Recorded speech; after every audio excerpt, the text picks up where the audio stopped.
Mariam Bari est une déplacée originaire de Koro dans la région de Mopti. La quarantaine révolue, elle est mère de 4 enfants. Elle nous raconte son histoire et sa situation actuelle depuis qu'elle a quitté sa ville natale il y a 6 ans.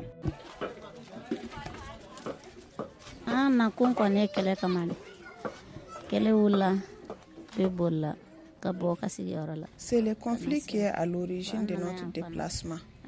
Quand il a éclaté, nous avons tous fui pour regagner Bamako. Heureusement, à notre arrivée, on a été bien accueillis. Quand on était à Koro, on vivait tranquille dans nos maisons. On cultivait nos champs, élevait nos animaux. On avait beaucoup de lait et de nourriture. Aujourd'hui, on a des difficultés. Quand tu quittes ton village pour une grande ville, sans emploi sur place, c'est très difficile. Et puis, il y a la peur qui nous hante constamment. Malgré tout, on y arrive avec le soutien de nos chefs à avoir un peu d'aide. Nous demandons à nos autorités de ne pas nous oublier, car nous sommes aussi des Maliens, même si nous avons quitté nos villages pour des raisons d'insécurité. Que les autorités ne nous oublient pas.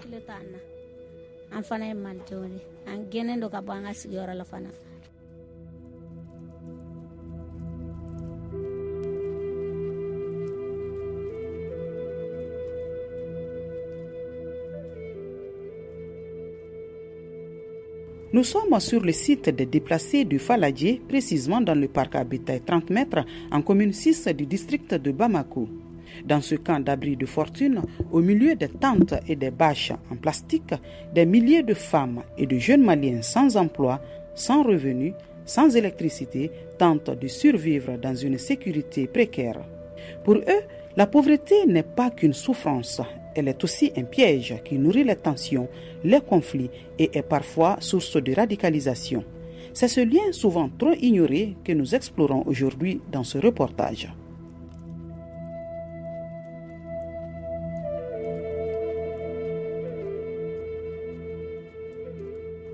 Bâti sur plusieurs hectares, le site abrite des milliers de déplacés d'hommes, de femmes et d'enfants. Pour un rappel, depuis les événements du 17 septembre 2024 à Bamako, les rumeurs circulent sur un éventuel déplacement du site vers un nouvel endroit. Mais en attendant d'être évacués, ils demeurent confrontés à de sérieux défis. Mokhtar Sissé est le gestionnaire du site. Il nous donne plus de détails. Ici, il y a la plupart des gens, c'est des ethnies. C'est des Peuls et des Dogons. Il y a à peu près 75% des Peuls. Et il y a pas mal de Dogons aussi. Et c'est des gens aussi qui vivent de l'élevage. Bon, les gens, ils sont là temporairement. Ils ne sont pas tranquilles. Les gens, ils ont vraiment du peur dans le ventre. On nous avait toujours dit qu'ils veulent déplacer le site pour l'amener quelque part.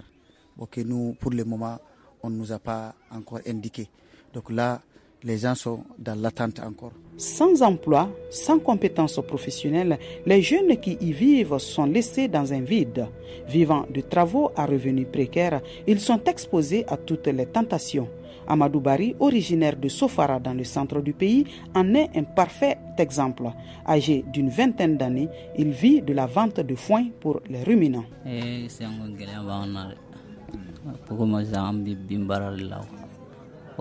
Aujourd'hui, la vie est devenue très difficile pour nous ici. Moi, je vis des revenus de mes ventes d'herbes pour animaux.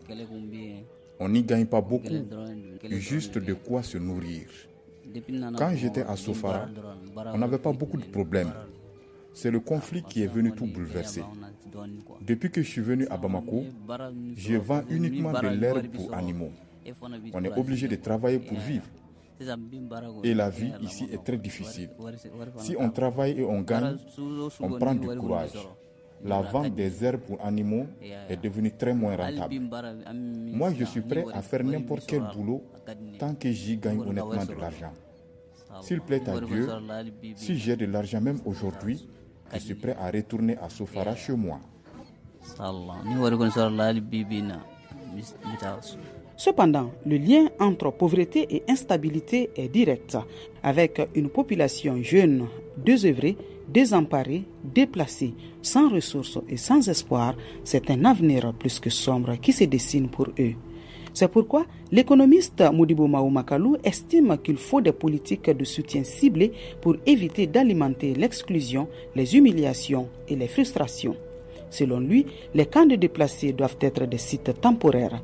Il appelle à un plan de solidarité nationale dans le but de recaser les personnes qui y vivent afin d'assurer leur autonomisation. Il faut que nous venions en aide à ces déplacés parce que, vous savez, l'assistance humanitaire, elle était essentiellement étrangère, mais je pense qu'avec la solidarité nationale, il faut que nous ayons un plan quand même à moyen et long terme pour recaser ces personnes qui vivent sur ces sites inappropriés pour créer des sites plus appropriés et plus sécurisés et aussi faire en sorte que les gens puissent mener des activités génératrices de revenus parce que toutes ces personnes déplacées qui sont sans emploi, qui n'arrivent plus à faire les activités qu'elles faisaient auparavant, mais deviennent des cas sociaux et les tensions intercommunautaires, il faut les traiter à la base, c'est-à-dire il ne faut pas traiter les symptômes, il faut les traiter au niveau des causes, parce que les mêmes causes produisent les mêmes effets dans les mêmes conditions. Selon toujours le gestionnaire du site des déplacés du Faladjien, Mokhtar Cissé, les déplacés n'attendent pas uniquement les dons pour survivre.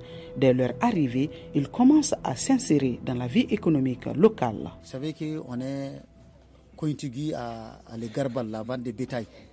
Donc, en général, c'est les peuls qui savent les faire, ils les prennent, qui conduisent même souvent leurs troupeaux. Il y a des gens qui ont des troupeaux ici. Ils conduisent les troupeaux en brousse. Et aussi, ils gardent aussi des bétails ici. Ils les donnent de l'eau et puis les sons du riz. Ils vivent de ça. Ils sont payés par mois. Il y en a aussi qui font le commerce des bétails, qui achètent les chèvres, les moutons, qui revendent, qui gagnent là-dedans un peu. Il y en a aussi qui font des embousses bovines, qui payent les animaux qui sont maigres, malades, ils soignent, ils les engraissent et ils les revendent, ils ont des bénéfices.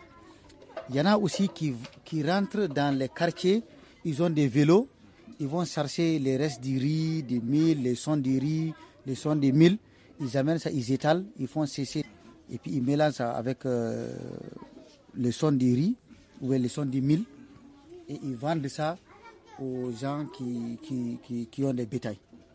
Ils font ça aussi. Bon, il y a beaucoup aussi, la plupart des femmes aussi, qui vont aussi sur les tas des ordures pour aller ramasser des morceaux de fer et des plastiques pour vendre. C'est avec ça qu'ils font leurs condiments.